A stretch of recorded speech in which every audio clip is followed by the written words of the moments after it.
દૂરદર્શન સમાચારમાં આપનું સ્વાગત છે। સૌપ્રથમ જોઈએ બુલેટિનના મુખ્ય સમાચાર। ભારત અને બાંગ્લાદેશ વચ્ચે વીજળી અને ઇન્ટરનેટ બેન્ડવિડ્થ બંને પ્રકારના ઉર્જા વિનિમયની થઈ ઐતિહાસિક શરૂઆત। પ્રધાનમંત્રી મોદી અને પ્રધાનમંત્રી શેખ હસીનાની સહિયારી હાજરીમાં યોજાયું ટ્રાન્સમિશન લાઇનનું લોકાર્પણ।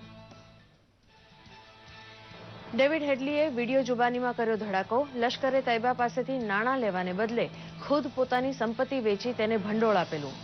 પાકિસ્તાની પત્ની શાઝિયાના પરિવારની વિગત આપવા કર્યો ઇનકાર।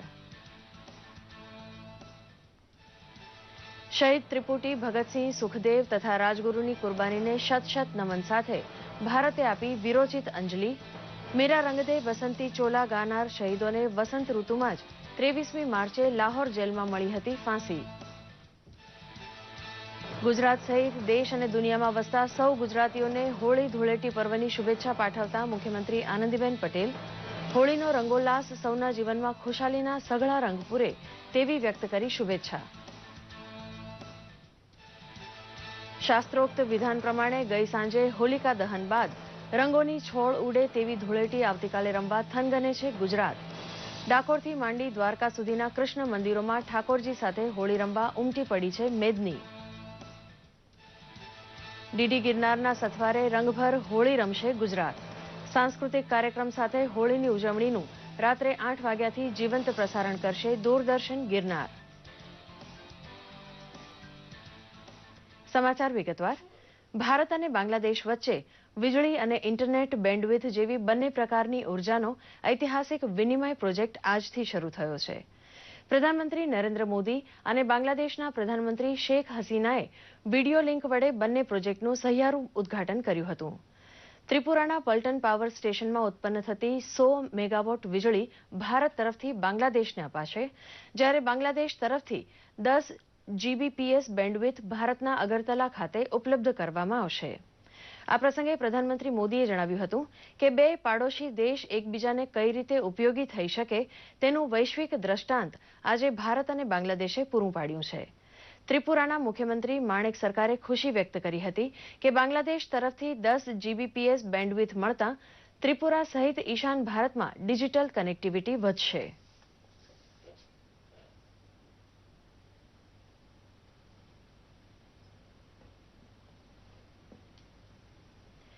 બેલ્જિયમના બ્રસેલ્સ શહેરમાં જ્વેન્તિમ હવાઈ મથકે ગઈકાલે બોમ્બ ધડાકા કરનાર 3 ફિદાઈન પૈકી 2ની ઓળખ થઈ ચૂકી છે, તો એક સંદિગ્ધ પકડાઈ ચૂક્યો છે। આરટીબીએફ ચેનલના કહેવા પ્રમાણે ખાલિદ અને બ્રાય અલ બકરમુઈ નામના 2 સગા ભાઈ ફિદાઈન બન્યા હતા, જ્યારે ત્રીજા હુમલાખોરની તપાસ ચાલુ છે। 35ના મોત અને 250થી વધુને ઘાયલ કરનાર આ ત્રાસવાદી ઘટનાને આખી દુનિયાએ વખોડી કાઢી છે, તો બેલ્જિયમમાં 3 દિવસનો રાષ્ટ્રીય શોક જાહેર કરાયો છે। બંને ફિદાઈન ગુનાહિત ભૂતકાળ ધરાવતા હોવાની પોલીસ પાસે માહિતી હતી, પણ તેઓ ત્રાસવાદી પ્રવૃત્તિ સાથે સંકળાયેલા હોવાની જાણ ન હતી। બ્રસેલ્સ બહાર જંગલ વિસ્તારમાં ખાલિદે ખોટા નામે ફ્લેટ ભાડે રાખ્યો હતો, જ્યાં ગયા અઠવાડિયે રેડ પાડીને પોલીસે એક વ્યક્તિને ઠાર મારી હતી। આ મકાનની તલાશીમાંથી પેરિસ હુમલાના મુખ્ય સંદિગ્ધ સલાહ અબ્દે સલાહની ફિંગરપ્રિન્ટ મળ્યા બાદ તેને શોધી પકડી લેવો સંભવ બન્યો હતો। મુંબઈ ત્રાસવાદી હુમલાના કેસમાં તાજના સાક્ષી બનેલા ડેવિડ કોલમેન હેડલીની મુંબઈની કોર્ટમાં આજે ફરીથી વિડીયો જુબાની હાથ ધરાઈ હતી। આ કેસના એક અન્ય આરોપી અબુ ઝુંદાલના વકીલ અબ્દુલ વહાબ ખાન દ્વારા હેડલીનું ક્રોસ એક્ઝામિનેશન શરૂ કરાતા તેણે ખુલાસો કર્યો હતો કે લશ્કરે તૈયબાને 60થી 70 લાખ રૂપિયાની મદદ કરવા તેણે પોતાની સંપત્તિ વેચી કાઢી હતી। આવી આર્થિક મદદ તેણે છેલ્લે 2006માં કરી હોવાનું કહેતા તેણે ઉમેર્યું હતું કે પાકિસ્તાન તથા સંયુક્ત આરબ અમીરાતમાં તે સંપત્તિ ધરાવે છે। અમેરિકામાં ડ્રગ્સની દાણચોરી કરતા 2 વખત પકડાઈ ગયા બાદ તેણે જૂનું નામ છોડીને હેડલી નામ ધરાવતો નવો પાસપોર્ટ બનાવ્યો હતો અને પાકિસ્તાન ગયો હતો।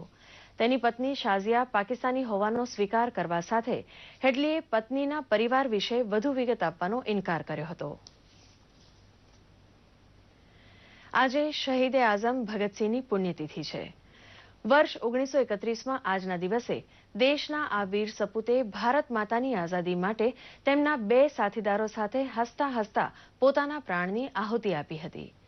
તેમની સાથે સુખદેવ અને રાજગુરુને અંગ્રેજ સરકારે લાહોરની સેન્ટ્રલ જેલમાં ફાંસી આપી હતી અને અગ્નિ સંસ્કાર પણ જેલમાં જ કરી દેવાયા હતા। પ્રધાનમંત્રી નરેન્દ્ર મોદીએ ટ્વીટ અંજલિમાં કહ્યું છે કે ભગતસિંહ, રાજગુરુ અને સુખદેવને શત શત નમન. તેમના અદમ્ય સાહસ અને દેશભક્તિથી સમગ્ર પેઢીને પ્રેરણા મળે છે. આ ત્રણેય દેશભક્તોએ પોતાની યુવાનીમાં આપેલા બલિદાનના કારણે આજની પેઢી આઝાદ હવામાં શ્વાસ લઈ રહી છે. મુખ્યમંત્રી આનંદીબેન પટેલે ગુજરાતના સૌ નાગરિકોને હોળી ધૂળેટીના પર્વની શુભકામનાઓ પાઠવી છે. તેમણે કહ્યું છે કે રંગોનું આ પર્વ આપસી પ્રેમ, બંધુત્વ અને સામાજિક સમરસતાને ઉજાગર કરતું ઉમંગ પર્વ બની રહે તે શુભેચ્છાઓ. રંગોનું પર્વ આપ સર્વના જીવનમાં રંગોનું મેઘધનુષ રચે એવી આપ સૌને શુભ કામના પાઠવું છું. રંગ એ પ્રકૃતિનો ઉમંગ છે. પ્રકૃતિ પાસેથી રંગ પહેરીને પતંગિયાની જેમ હળવા થવાનું શીખવા જેવું છે.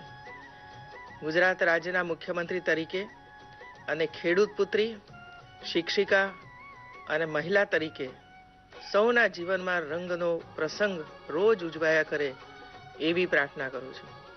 કોઈકના જીવનમાં નવી ખુશીઓ લાવવી એ પણ રંગોત્સવ છે. આવો રંગોત્સવ તમામ ગુજરાતીઓમાં ઘરે ઘરે ઉજવાયા કરે એ જ અભ્યર્થના. જય જય ગરવી ગુજરાત. વધુ સમાચારો એક નાનકડા વિરામ બાદ. મનુ, ચાલ આપણે બજારમાં માલ વેચવા જઈએ. મારે તો વેપારી જ અહીંયા આવવાના છે. વેપારી? અને એ પણ ખેતરે? મારો પાક તો હજી ઊભો જ હતો અને મારું ઉત્પાદન વેચાઈ ગયું હતું. એ પણ બજાર ભાવ કરતા વધારે ભાવે. તો મારું પણ તમે જ વેચી દેજો. એમ બધો માલ કોઈ ના લઈ જાય. મારું તો ઓર્ગેનિક છે, ઓર્ગેનિક. મારે પણ હવે આ બજારમાં માલ વેચવાની કડાકૂટમાંથી છૂટવું છે. સજીવ ખેતીનું પ્રમાણન કરાવો અને સજીવ ખેતી કરો. આ માટે શું કરવું? સજીવ ખેતી પ્રમાણન માટે અપેડા માન્ય ગોપકા ખાતે નોંધણી કરાવવી. અમે પણ નોંધણી કરાવી દઈએ એટલે આવતા વર્ષે અમને પણ પ્રમાણન મળી જાય. ના, સજીવ ખેતી માટેનો બદલાવ સમયગાળો જે કન્વર્ઝન પીરિયડ તરીકે પણ ઓળખાય છે, એ સમયગાળા પછી જ પ્રમાણન મળે અને આ સમયગાળો 3 વર્ષ સુધીનો હોય છે. આ બધામાં ખર્ચો પણ ખાસો થાય ને? હા, પણ નોંધણી અને ખેત સામગ્રી માટે ખેતીવાડી ખાતા તરફથી સહાય અપાય છે. આપણે સૌ સજીવ ખેતી અપનાવીએ અને વધુ ભાવ મેળવીએ અને સાથે સાથે જમીન અને પર્યાવરણનું જતન કરીએ. સજીવ ખેતી માટે વધુ માહિતી, સહાય અને નોંધણી માટે આઈ ખેડૂત પોર્ટલની મુલાકાત લો. सूखा हो या बेमौसम की बरखा हो, कीड़ा लगे खेत में या दुविधा हो, बहुत ही कम प्रीमियम पे पूरी हो भरपाई, फसल बीमित रहे कटाई के बाद भी भाई. हाँ, ऋणी या अऋणी अब हर किसान लाभ उठाए. एक मौसम कदर है सब किसान बीमा कराए. प्रधानमंत्री फसल बीमा योजना से हर किसान मुस्काए. कृषि और किसान कल्याण मंत्रालय द्वारा किसान हित में जारी. દૂરદર્શન સમાચારમાં આપનું પુનઃ સ્વાગત છે. ડાકોરના રણછોડરાયજી મંદિરમાં સવારે મંગળા આરતી સાથે ફાગણી પૂનમની ઉજવણી થઈ ત્યારથી કૃષ્ણ ભક્તોનો મહેરામણ આ નાના ગામમાં ઉમટી પડ્યો છે. ડાકોરના ઠાકોર સાથે હોળી રમવાના મનોરથ લઈને શ્રદ્ધાળુઓ મંદિર પરિસરમાં હોળી રમતા નજરે પડ્યા હતા. તો ફૂલડોલ મહોત્સવ નિમિત્તે કેસર અને કેસુડા વડે તૈયાર કરેલ સુગંધિત જળ વડે ઠાકોરજીને હોળી રમાડવામાં આવી હતી. હોળીના રંગમાં ભક્તિનો રંગ ઘૂંટવા ડાકોર પહોંચેલા કૃષ્ણ ભક્તોનો ઉમંગ નિહાળીને કઠોર પદયાત્રા કરનાર ભાવિકોનો થાક ઉતરી ગયો હોવાનું જણાતું હતું. દર્શનાર્થીઓના મહેરામણને રણછોડરાયજીના દર્શન અચૂક થાય તે માટે મંદિર પણ આખો દિવસ ખુલ્લું રાખવામાં આવ્યું છે. વડોદરા, સુરત, ગામડેથી હોળીના પર્વ બાદ હવે આવતીકાલે ધૂળેટીના રંગ પર્વને માણવા રસિયાઓ સજ્જ થઈ ગયા છે. તો આ બાજુ ગુજરાતના વિવિધ વિસ્તારોમાં વિવિધ રીતે ઉજવાતું આ પર્વ અનેકતામાં એકતાના દર્શન કરાવે છે. રાજ્યપાલ ઓપી કોહલી અને મુખ્યમંત્રી આનંદીબેન પટેલે જનતાને હોળી ધૂળેટીના પર્વની શુભકામનાઓ પાઠવી છે. ધૂળેટીના રંગભર્યા પર્વને આડે ગણતરીના કલાકો બાકી છે ત્યારે ગુજરાતના નાના મોટા શહેરો ગામડામાં રંગ બજાર ગરમ છે.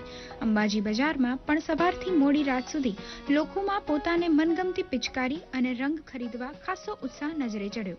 આ વખતે કેમિકલ રંગોથી ત્વચાને થતા નુકસાન અંગે જાગૃતિ જોવા મળી રહી છે. સૂકા રંગોથી જ આપણે હોળી રમીએ જેથી આપણો ભાઈચારો સચવાઈ રહે. કેમિકલ યુક્ત કલરો આપણા સંબંધો ખટા કરે છે, સંબંધમાં ખટાશ લાવે છે, ચામડી ખરાબ કરે છે. માટે આવા કલરથી દૂર રહી સૂકા કલરથી રમી હોળી અને આપણે આ ઉત્સવ ઉજવીએ. વડોદરાની એક શાળામાં બાળકો નાનપણથી જ પર્યાવરણના જતનનું મહત્વ સમજે એ માટે ઇકો ફ્રેન્ડલી હોળી ધૂળેટીના કાર્યક્રમનું આયોજન કરાયું હતું. બાળકો શિક્ષકો સાથે હર્બલ રંગથી ધૂળેટી રમ્યા હતા. બાળકોને કેમિકલયુક્ત કલરથી રક્ષણ માટેની સમજ અપાઈ હતી. ઇકો ફ્રેન્ડલી કલર્સ પણ અમે લાવ્યા. બાળકોને મેસેજ આપ્યો કે પાણી સિવાય, વેડફેટ સિવાય હોળીનો આનંદ લઈ શકીએ છીએ અને આપ જુઓ છો ખૂબ સુંદર રીતે અમે આનંદ કર્યો છે. હોળીના પર્વ સાથે ઘણી શ્રદ્ધાઓ, માન્યતાઓ અને પરંપરાઓ પણ જોડાયેલી છે. સાબરકાંઠા જિલ્લાના પ્રાંતિજ તાલુકાના મજરા ગામમાં 500 વર્ષથી હોળીના અંગારા પર ચાલવાની પરંપરા છે. શ્રદ્ધાની નૌકામાં અગ્નિની વૈતરણી ભક્તજન નિર્વિઘ્ને હોંશે હોંશે તરી જાય છે, જેને તેઓ ભૈરવ દાદાનો પરચો ગણાવે છે. દરેક શ્રદ્ધાળુ પોતાના અંગારા ઉપરથી દોડે છે અને દરેક શ્રદ્ધાળુ બટુક ભૈરવના દાદાની અસીમ કૃપાથી અંગારા પણ દોડે છે. તેમને કોઈને પણ પગમાં દુખાતું નથી. છેલ્લા 3 વર્ષથી બટુક ભૈરવ દાદા અસીમ કૃપાથી હું પણ છેલ્લા 3 વર્ષથી દોડું છું. તો ગીર સોમનાથ જિલ્લાના વેરાવળમાં ભોઈ સમાજ પ્રાચીન કાળથી હોળીની ઉજવણી કાળ ભૈરવની વિશાળ પ્રતિમાના પૂજન અર્ચન થકી કરે છે. કાળ ભૈરવને ભગવાન શિવનું રૌદ્ર રૂપ માનવામાં આવે છે. પથ્થર, ભીની માટી, વાંસ દ્વારા તૈયાર કરાયેલ 25 ફૂટ ઊંચી આ પ્રતિમાને રંગબેરંગી ચળકતા કાગળો, ફૂલો, આભૂષણોથી સજાવી પતાસા, સાકર, ખજૂર, સૂકા મેવા, મીઠાઈનો પ્રસાદ ધરાવાય છે. હોલિકા ઉત્સવના તહેવાર અમારી જ્ઞાતિ માટે ખૂબ મહત્વનો ગણાય અને અમે કાલ ભૈરવની પ્રતિમા બનાવીએ છીએ અહીંયા અને એ 200-250 વર્ષથી બનાવતા આવીએ છીએ. પહેલા અમારે જૂના બંદર પાસે જે અમારો વિસ્તાર હતો ત્યાં બનાવતા. છેલ્લા 10-12 વર્ષથી અમે આ નવા વિસ્તારમાં બનાવીએ છીએ. આ બાજુ સાબરકાંઠાના વડનગરમાં હોળી નિમિત્તે ઘેરૈયા પ્રથા સદીઓથી ચાલી આવે છે. ધજા, નિશાન, ડંકા, ઢોલ, નગારા, શરણાઈ અને પીપુડા સાથેની યાત્રા છેલ્લા 700 વર્ષથી બ્રાહ્મણો દ્વારા યોજાય છે. તો ઘેરૈયાઓએ પણ યાત્રા. ક્રિકેટ. આઈસીસી T20 મેચમાં પાકિસ્તાન સામે 6 વિકેટે વિજય મેળવ્યા બાદ ભારત આજે બાંગ્લાદેશ સામે ટકરાશે. આ મેચ બેંગાલુરુના M ચન્નાસ્વામી સ્ટેડિયમમાં રમાશે. આ મેચ જીતવાના લક્ષ્યાંક સાથે ભારત સેમીફાઇનલ તરફ એક પગલું આગળ વધશે. જો બાંગ્લાદેશ ટીમ આ મેચ હારશે તો તેઓ સ્પર્ધાની બહાર થઈ જશે. બાંગ્લાદેશ ક્રિકેટ ટીમ અગાઉની બંને મેચ હારી ચૂકી છે. દરમિયાન ગઈકાલે ન્યૂઝીલેન્ડ અને પાકિસ્તાન વચ્ચે યોજાયેલી T20 મેચમાં ન્યૂઝીલેન્ડે પાકિસ્તાનને 22 રને હરાવીને સેમીફાઇનલમાં પ્રવેશ કર્યો છે. જીત માટે મળેલા 181 રનના લક્ષ્યાંકનો પીછો કરતા પાકિસ્તાન 5 વિકેટે 158 રન બનાવી શક્યું હતું. રસિયાને રંગે રંગવાના પર્વ હોળીમાં ગીત, સંગીત અને નૃત્યનો રંગ પૂરવા માટે દૂરદર્શન દ્વારા વિશેષ આયોજન કરાયું છે. અમદાવાદના વસ્ત્રાપુરમાં આવેલા અમદાવાદ હાટ ખાતે રાત્રે 8 વાગે યોજાયેલ કાર્યક્રમ જીવંત પ્રસારણ વડે રાજ્યના તમામ ખૂણે ઉપલબ્ધ બનશે. પણ અમદાવાદમાં તો જાહેર જનતા માટે આ કાર્યક્રમ ખુલ્લો રહેશે. રંગભર રમીએ હોળી આ કાર્યક્રમના લીધે આજે ન્યૂઝ ફોકસ બુલેટિન 8:30ના બદલે 7:30 વાગે પ્રસારિત થશે. સમય ફરીથી નોંધી લેશો. ન્યૂઝ ફોકસ 8:30ના બદલે સાંજે 7:30 વાગે. આ સાથે આજનું બુલેટિન સમાપ્ત થયું. નમસ્કાર.